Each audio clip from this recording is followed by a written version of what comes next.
Comme l'année dernière, la Côte d'Ivoire se maintient en bonne position avec une note de 6,2 sur 10, une moyenne recommandée pour les investissements et qui confirme l'attractivité du pays.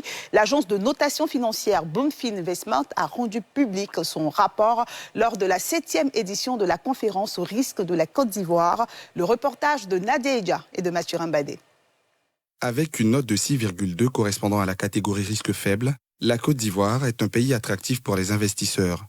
C'est ce qui ressort du rapport publié par l'agence de notation financière Bloomfin Investment lors de la 7e édition de la conférence risque pays de la Côte d'Ivoire. L'idée d'avoir créé cet agent de notation financière, c'est d'avoir une approche contextuelle, vue de l'intérieur, pour donner une meilleure appréciation du risque sur le continent aux investisseurs locaux, régionaux et internationaux. De l'année dernière à cette année, la Côte d'Ivoire est restée dans la catégorie de risque faible où nous encourageons l'investissement.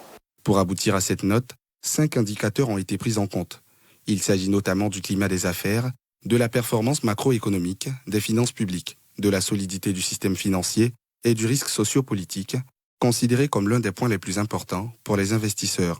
On sent une certaine accalmie et dans cet environnement sociopolitique. Les élections cette année seront, si vous voulez, une évaluation grandeur nature pour confirmer ces stabilités ou pour l'infirmer.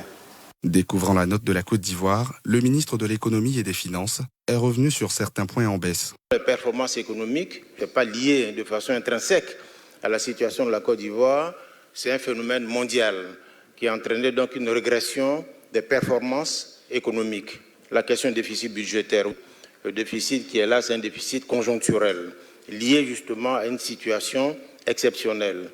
Donc il y a un engagement à revenir à un taux de déficit correct, conforme aux normes.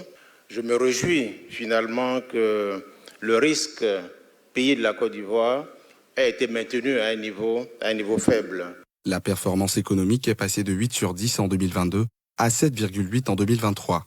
Même tendance pour les finances publiques, qui se fixent à 6,3 pour cette année, contre 6,5 l'année dernière.